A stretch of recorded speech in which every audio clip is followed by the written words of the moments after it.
ഇന്നത്തെ captaincy task 3 പേരും ഗംഭീരമായി ചെയ്തു.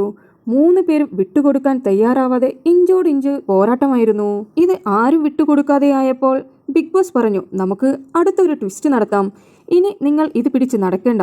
നിങ്ങൾ ആ കയറ് ഒന്ന് ഹോൾഡ് ചെയ്ത് നിൽക്കുക. ആരുടെ കൈയാണോ ബെൻഡാകുന്നത്, ആരാണോ കയറിൽ നിന്ന് വിടുന്നത്, അവർ ഇതിൽ നിന്ന് ഔട്ടാകുമെന്നായിരുന്നു ബിഗ് ബോസ് പറഞ്ഞിരുന്നത്. കാരണം ഈ ടാസ്ക് എങ്ങനെയെങ്കിലും അവസാനിപ്പിച്ചാലേ നമുക്ക് പുതിയ ക്യാപ്റ്റനെ കിട്ടുകയുള്ളൂ. രാവിലെ തൊട്ട് ഇവർ ക്യാപ്റ്റൻസി ടാസ്ക് ചെയ്തുകൊണ്ട് നിൽക്കുകയായിരുന്നു. ആരും തോൽക്കാൻ തയ്യാറായിരുന്നില്ല. അങ്ങനെ 3 പേരും ഹോൾഡ് ചെയ്യുവാൻ തുടങ്ങി. അതിൽ പാവം ആര്യനായിരുന്നു കുറച്ച് റിസ്കി ടാസ്ക് ഉണ്ടായിരുന്നത്. കാരണം ആര്യൻ്റെ തൊട്ടടുത്ത് നിന്ന അനുമോൾ ഹൈറ്റ് കുറവായതുകൊണ്ട് തന്നെ അനുമോൾ ഹോൾഡ് ചെയ്യുമ്പോൾ ആര്യൻക്കാണ് ആ വെയിറ്റ് വന്നുകൊണ്ടിരുന്നത്. ഒരുപാട് നേരം അവർ കൈ ഹോൾഡ് ചെയ്തു നിന്നു. ഇതിനിടയിലെല്ലാം അനുമോൾ പലതവണ കൈ ബെൻഡ് ചെയ്യുന്നുണ്ടായിരുന്നു.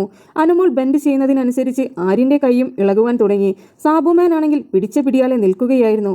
സാബുമാൻ്റെ കൈകളെല്ലാം വിറയ്ക്കുവാൻ തുടങ്ങി. അനുമോൾ പലതവണ കൈ ബെൻഡ് ചെയ്യുവാൻ തുടങ്ങിയപ്പോൾ മറ്റുള്ള ഹൗസ്മേറ്റ്സ് എല്ലാം അത് ചൂണ്ടിക്കാണിക്കുവാൻ തുടങ്ങി.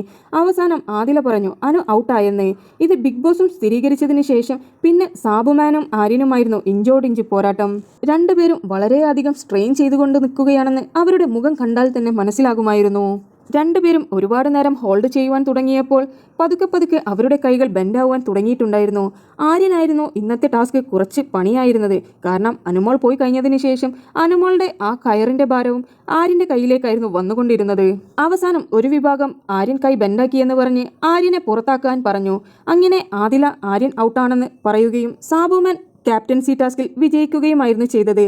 എന്നാൽ ആര്യന് അത് വളരെ വിഷമമായി. കാരണം രണ്ടുപേരും ഒരേപോലെ കൈകൾ ബെൻഡാക്കിക്കൊണ്ടേ നിൽക്കുന്നുണ്ടായിരുന്നു. കാണുമ്പോൾ സത്യം പറഞ്ഞാൽ സാബുമാൻ്റെ കൈയായിരുന്നു കൂടുതൽ ബെൻഡായി കാണുന്നത്. ആര്യനും മോശമുണ്ടായിരുന്നില്ല. എന്നാലും ഇടയ്ക്കിടയ്ക്ക് ആര്യൻ്റെ കൈകൾ സ്ട്രെയിറ്റായി തോന്നുമ്പോഴും സാബുമാൻ്റെ കൈകളായിരുന്നു ബെൻഡായി കാണപ്പെട്ടത്. ഇത്തവണത്തെ ക്യാപ്റ്റൻസി ടാസ്ക് ആര്യനായിരുന്നു ശരിക്കും ആവശ്യം. കാരണം ആര്യൻ നോമിനേഷനിലുണ്ടായിരുന്നു. സാബുമാനും അനുമോളും സേഫായിരുന്നു.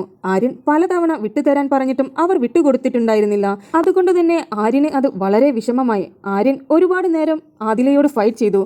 നീ ഫെയർ ഗെയിം അല്ല കളിച്ചത്, നീ ചീറ്റ് ചെയ്തു എന്ന് പറഞ്ഞുകൊണ്ടായിരുന്നു ആര്യൻ ആദിലയുടെ പിന്നാലെ നടന്നത്. പേഴ്സണൽ ഗ്രഡ്ജ് വെച്ച് നടക്കില്ല ആദില എന്നൊക്കെയായിരുന്നു ആര്യൻ വിളിച്ചു പറഞ്ഞത്. എന്നാൽ ലക്ഷ്മി ആര്യൻ്റെ പിന്നാലെ നടന്നുകൊണ്ട് ആര്യനൊരു ലൂസറാണെന്ന് പറയുകയും പാട്ടുപാടുകയും ചെയ്യുകയായിരുന്നു.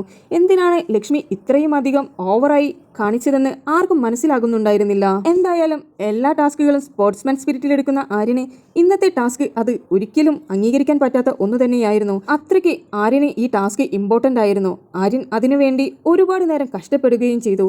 എന്നാൽ സാബുമാനായിരുന്നു ലക്കുണ്ടായിരുന്നത്. എന്തായാലും നെക്സ്റ്റ് വീക്കിലെ ക്യാപ്റ്റനായി മാറിയിരിക്കുന്നത് സാബുമാനാണ്. അതുകൊണ്ട് തന്നെ ആര്യൻ നേരെ നോമിനേഷനിലേക്കും പോയിരിക്കുകയാണ്. അടുത്ത വീക്കിൽ ആര്യൻ ഔട്ടാകുമോ ഇല്ലയോ എന്നുള്ളതെല്ലാം ഇനി നമുക്ക് കണ്ടറിയാം. നിങ്ങൾക്ക് BBയുടെ പുതിയ അപ്ഡേറ്റ്സ് അറിയുവാൻ താല്പര്യമുണ്ടെങ്കിൽ എൻ്റെ ചാനൽ സബ്സ്ക്രൈബ് ചെയ്ത് സപ്പോർട്ട് ചെയ്യുക.